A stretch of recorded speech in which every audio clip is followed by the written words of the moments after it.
एक सच्ची घटना सुनिए एक संत की। वे एक बार वृंदावन गए, वहां कुछ दिन घूमे फिरे, दर्शन किए। जब वापस लौटने का मन किया तो सोचा भगवान को भोग लगाकर कुछ प्रसाद लेता चलूं।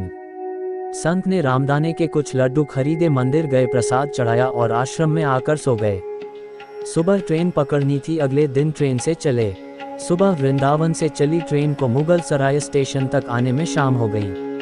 संत ने सोचा अभी पटना तक जाने में 3-4 घंटे और लगेंगे, भूख लग रही है, मुगल सराय में ट्रेन आधे घंटे रुकती है, चलो हाथ पैर धोकर संध्या वंदन करके कुछ खा लिया जाए। संत ने हाथ पैर धोया और लड्डू खाने के लिए डिब्बा खोला।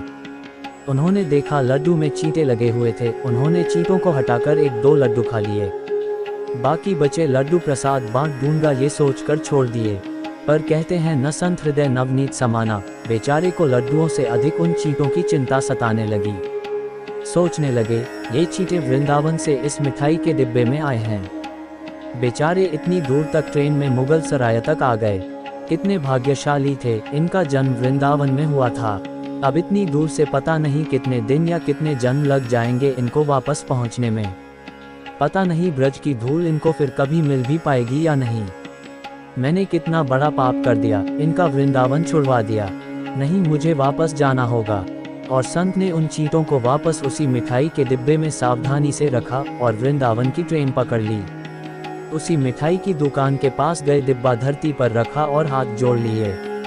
मेरे भाग्य में नहीं कि तेरे ब्रज में रह सकूं, तो मुझे कोई अधिकार भी नहीं कि जिसके भाग्य में ब्रज की धूल लिखी है उसे दूर कर सकूं। दुकानदार ने देखा तो आया, महाराज चींटे लग गए तो कोई बात नहीं, आप दूसरी मिठाई तौलवा लो। संत ने कहा भैया मिठाई में कोई कमी नहीं थी, इन हाथों से पाप होते होते रह गया, उसी का प्रायश्चित कर रहा हूँ। दुकानदार ने जब सारी बात जानी तो उस संत के पैरों के पास बैठ गया, भावुक हो गया।